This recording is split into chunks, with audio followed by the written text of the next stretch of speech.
If you know the enemy and know yourself, you need not fear the result of 100 battles. Alright, we are day 6 and I would like to start with a sad announcement. Unfortunately, Willie Bryan has died 2 weeks ago. We just received the news. Willie Bryan was a very invested game operator and I worked with him for over 3 years. He helped reorganizing the Players League, and it saddens me to announce to you that he has lost his fight against cancer. He's been fighting against cancer for a couple of years, but now he is in a better place. Well, I hope he's in a better place because he was a believer, but I am not. And so I would like to thank Willie Bryan for his service and for the moment we have spent together.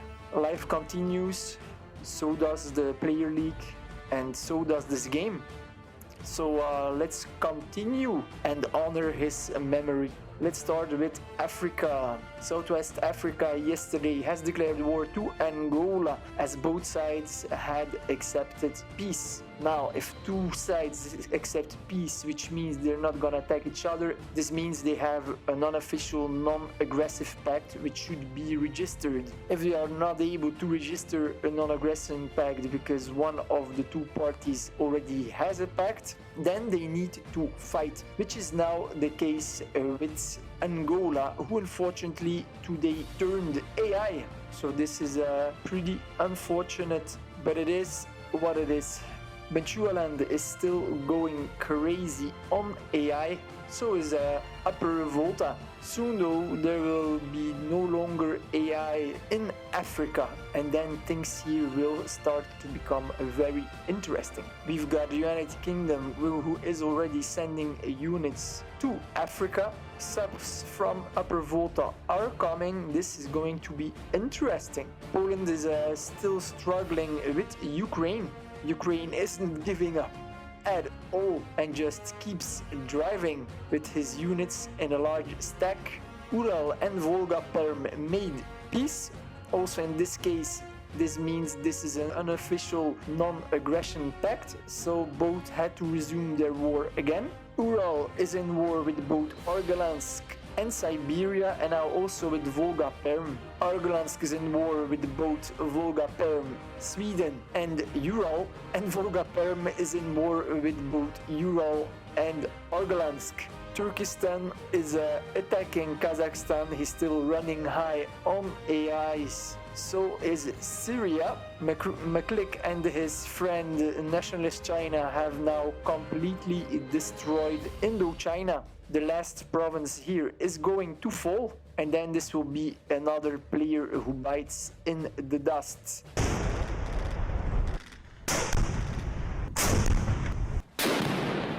Sumatra and Papua New Guinea here have done their part, and by doing so they have obtained a base of operations on the Asian mainland.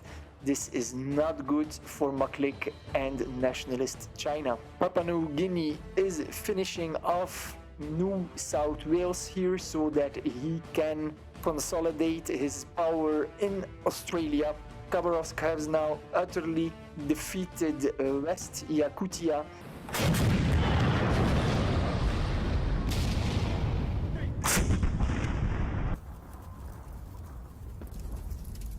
And he is now attacking Manchukuo. This could be very interesting because Khabarovsk could attack Maklik and Nationalist China from the north, whereas Sumatra and Papua New Guinea could attack them from the south, and Turkestan can attack them from the west. So also here in Asia, a very interesting fight is lurking.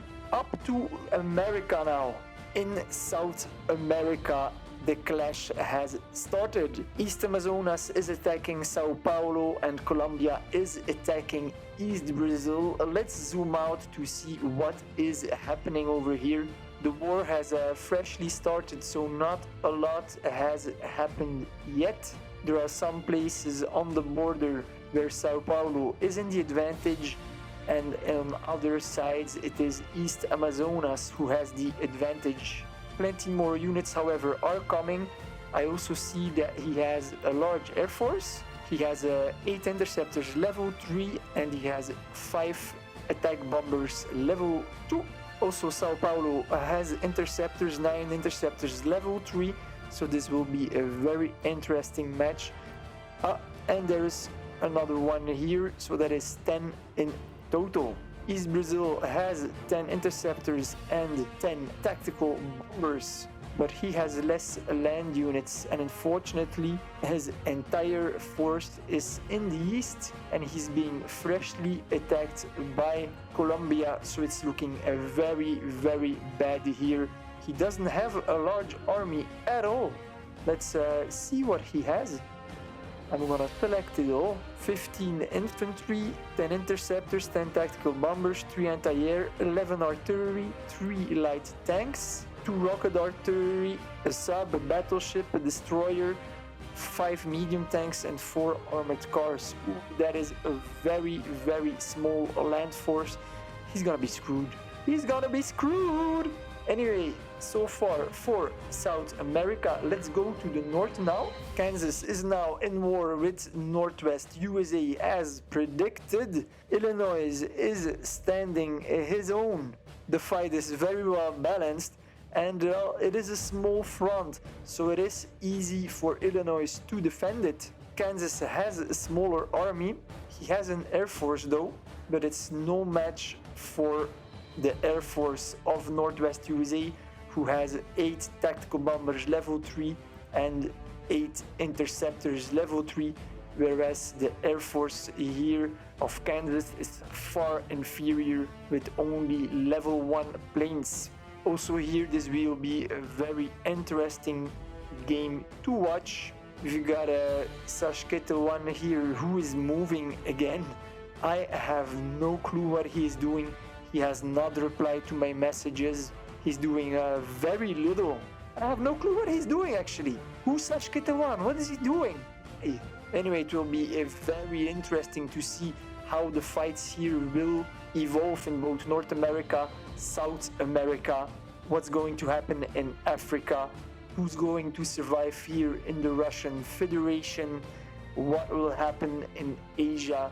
I'm excited and I hope you guys are too. Please stay tuned.